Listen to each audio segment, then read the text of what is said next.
Hello, welcome to my YouTube channel Sansala Vlogs. අද මම ඉන්නේ ඉන්දියාවේ විශාලතම ප්‍රාන්තය රාජස්ථාන් වල අගනගරය වෙන ජයිපුර් සිටි එකේ.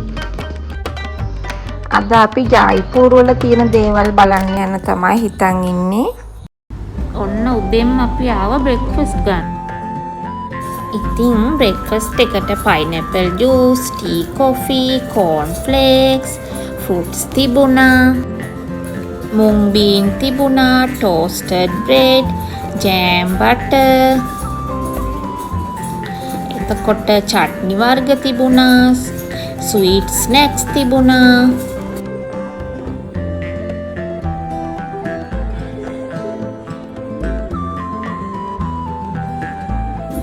තව පරාටා තිබුණා,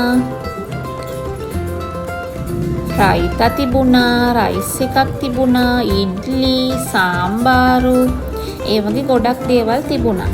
කර්ඩ්ුත් තිබුණා.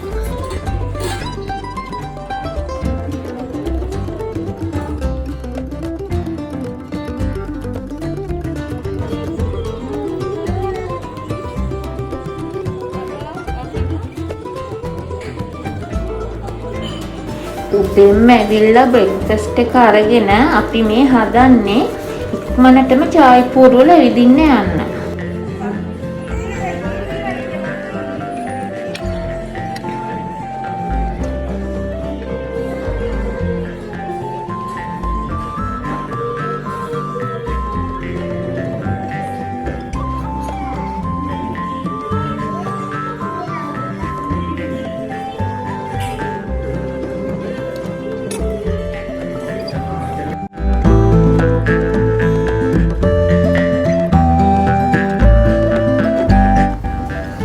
ජයිපුර් පින්ක් සිටි කියලාත් හඳුන්වනවා. අපි දැන් මේ එන්ටර් වෙලා ඉන්නේ පින්ක් සිටි එකට.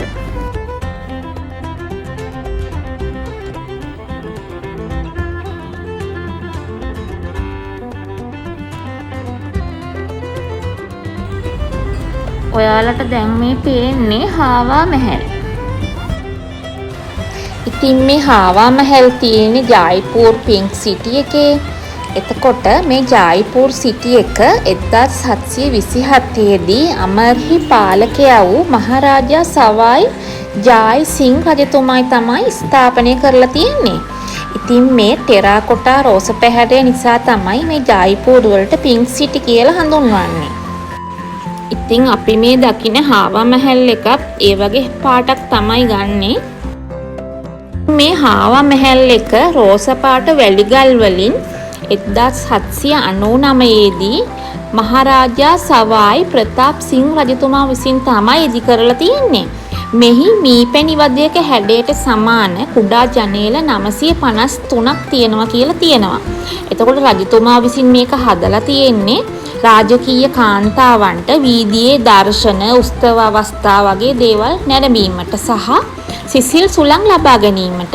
එතකොට මේක මහල් 5කින් යුක්තයි.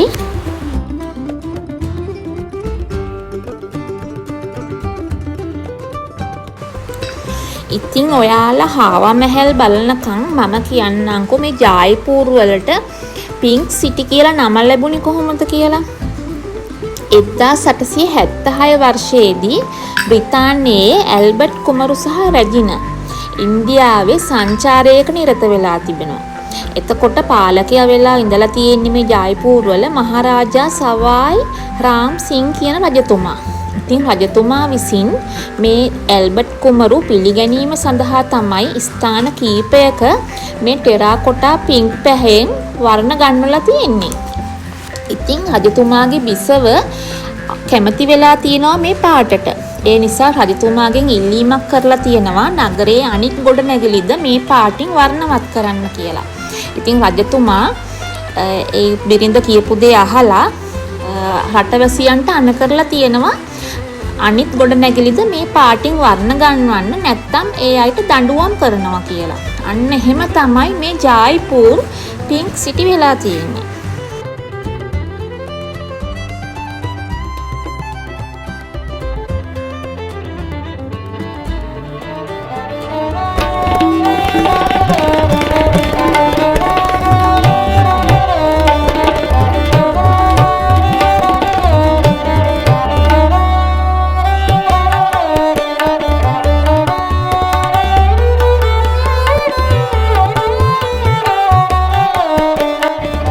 මේ හාවා මහල් එක ළඟ shopping කරන්න ඒරියා එකකුත් තියෙනවා.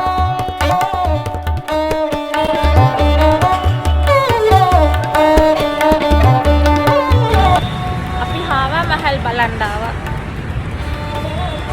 මේ වටේ පුතා shops තමයි තියෙන්නේ. ඊළඟට අපි ආවේ ජයිපුර වල තියෙන සිටි පැලස් බලන්න. මේ සිටි පැලස් එක ඕපන් කරන්නේ සාමාන්‍යයෙන් උදේ 9:00ට විතර. රෑ 7 වෙනකන් ඇරලා තියෙනවා කියලා තමයි දැනගන්න හම්බුනේ. ඊට අමතරව රාත්‍රී කාලයේදීත් මේක බලන්න ජයිපුර වල තියෙන ඓතිහාසික මනරම් රාජකීය සංකීර්ණයක් තමයි මේ සිටි පැලස් කියලා කියන්නේ. 1729 ඉඳන් 1730 අතර දෙවන සවායි ජායි සිං රජතුමා විසින් තමයි මේක ඉදි කරලා තියෙන්නේ. ඉතින් මේකට එන්ට්‍රි ෆී එක කොහොමද කියලාත් මම කියන්නම්. මට හම්බුණා අපි ගත්ත මේ ටිකට් එකක්. එතකොට මේකේ එක ඇඩල්ට් කෙනෙකුට ඉන්දියන් රුපියල් 310ක් තමයි උනේ. ළමයෙකුට ඉන්දියන් රුපියල් 160ක් වගේ තමයි charge කළේ. ඉතින් ඉන්දියන් සිටිසන් ටිකට්ස් තමයි අපි ගත්තේ. ඉතින් මෙහෙකේ ගෘහ නිර්මාණ ශිල්පය ගැන කියනවා නම් රාජ්පුත් හා මෝගල් කියන ගෘහ නිර්මාණ ශිල්පීය ක්‍රම තමයි භාවිතා කරලා තියෙන්නේ.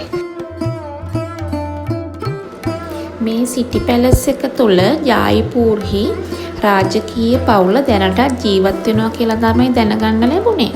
ඒ වගේම එහි කොටසක් කෞතුකාගාරයක් විදිහට මහ ජනතාවට බලන්න විවෘත කරලා තියෙනවා.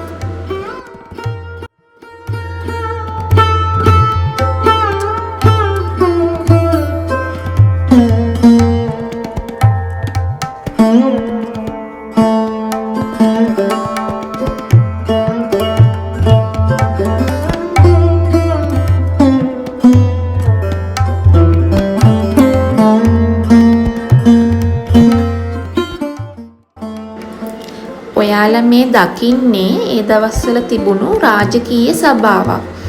ඒ වගේම මෙහි රජකම් කරපු රජතුමන්ලගේ පින්තූරත් ප්‍රදර්ශනය කරලා තියෙනවා.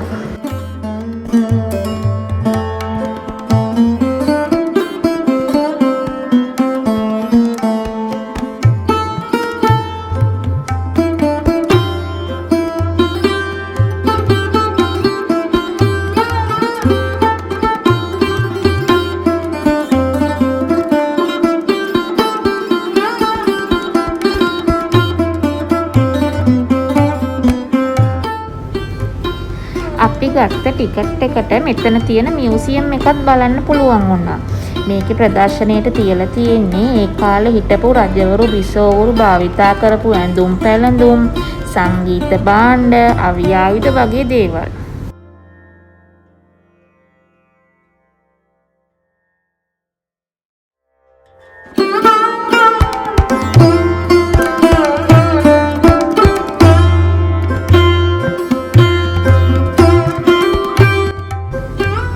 මේ තියෙන්නේ මෙතන වහලේ මිරර් වර්ක් එකකින් ලස්සනට වර්ණවත් කරලා.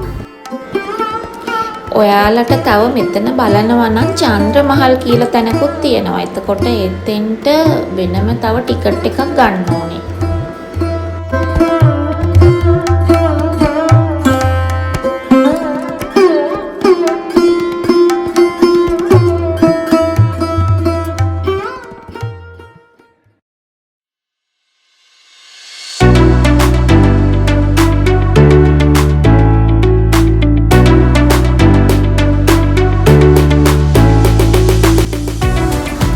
ඊළඟට අපි බලන්න ආවේ ජයිපුර වල සිටි පැලස් ළඟම තියෙන ජන්තර් මන්තර් කියන ස්ථානය.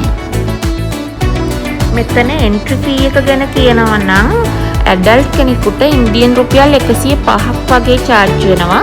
ළමයෙකුට නම් ඉන්දියන් රුපියල් 50ක් වගේ තමයි charge කරන්නේ. මෙතන මියුසියම් එකකුත් තියෙනවා. ඊට අමතරව මෙතන මේ රූප වලින් පිළිඹු වෙන්නේ විදේශිකයන් ඇවිල්ලා මහරජා සවායි ජයි සිං රජතුමාගෙන් සාත්‍තර අහන දර්ශනයක් තමයි. ඉතින් මේ ජන්තර් මන්තර නවදිල්ලි වලත් අපිට බලා ගන්න පුළුවන්. 18 වෙනි සියවසේ මුල් භාගයේදී තමයි මේක ඉදි කරලා තියෙන්නේ. එතකොට ලොව ප්‍රමුඛතම තාරකා විද්‍යා නිරීක්ෂණාගාරයක් වන අතර ඒක යුනෙස්කෝ ලෝක උරුමයක්ද වෙනවා. 1734 වර්ෂයේදී මහරජා සවායි ජායි සිං දෙවන රජතුමා තමයි මේ ජන්තර් මන්තර් හදලා තියෙන්නේ. ඉතින් මේ ජන්තර් මන්තර් කියලා අදහස් කරන්නේ ගණනය කිරීමේ උපකරණ කියන එක. එතකොට මේකේ තාරකා විද්‍යාත්මක උපකරණ 19ක් විතර තියෙනවා. ඒවායෙන් කාලය මැනීම, සූර්යාගේ හා ග්‍රහලෝකවල පිහිටීම වගේ දේවල් නිරීක්ෂණය කරන්න පුළුවන්.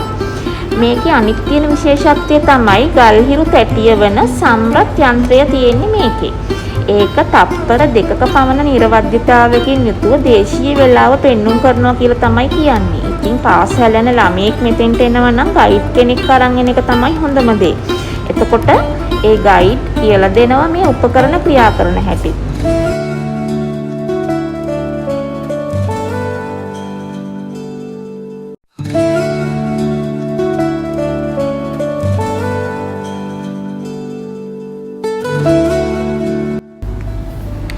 ඉතින් ඊළඟට අපි බලන්න ආවේ ස්ටෙප් වෙල් එක. මේකට පන්නමීනකාකුන් කියලා කියනවා. අමාරු කියන ප්‍රදේශය තමයි මේක තියෙන්නේ ඇම්බර් ෆෝර්ට් කිට්ටුවෙම. රිද්මගේ මියුසික් වීඩියෝ එකකුත් මෙතන ෂූට් කරලා තියෙනවා.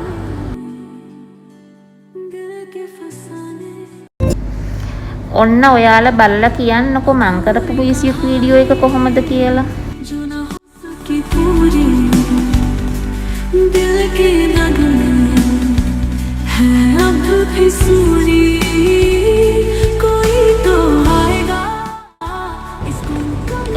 ඉතින් මේ ස්ටෙප් වෙල් එක ගැන කියනවා නම් අතීතයේදී මේක හදලා තියෙන්නේ වැසි කාලයට ජලය රැස් කරගන්න. එතකොට ඒක පායන කාලයට භාවිතා කරන තමයි හදලා තියෙන්නේ.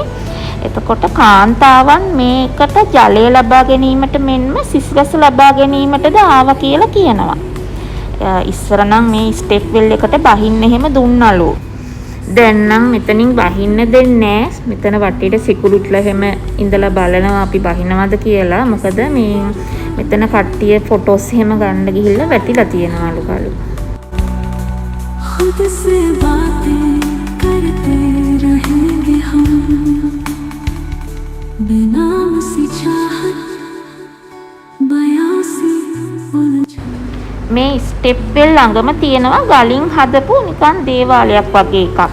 මේ වගේ තැන් වලට ආවහම මට නම් මතක් වෙන්නේ ඉස්සර බලපු හින්දි ෆිල්ම් වල ලොකේෂන් තමයි. ජයපුර වලදී බලපු දේවල් එක vlog එකකින් ගේන්න අමාරුයි. ඒක නිසා මම හිතුවා ජයපුර ගැන තවත් vlog එකකින් මම ඔයාලට අරගෙන එනවා කියලා. ඉතින් මගේ ඊළඟ vlog එකේ ඔයාලට ඇම්බර් ෆෝර්ට් බලපු හැටි, නහර්ග ෆෝර්ට් බලපු හැටි සහ ජල් මහල් බලපු හැටි තමයි ගේන්න බලාපොරොත්තු වෙන්නේ. ගියහම මට ජයපුර වල බලන්න බැරි වුණ තැන් කීපයකුත් තියෙනවා. ඔයාලා ජයපුර එනවා නම් මේ තැන් ගැන දැනගෙන ඉන්න එක වැදගත් වෙයි. ආයි දවසක මම ජයපුර આવොත් අනිවාර්යෙන් මේ තැන් වලට එන්න තමයි හිතන් ඉන්නේ.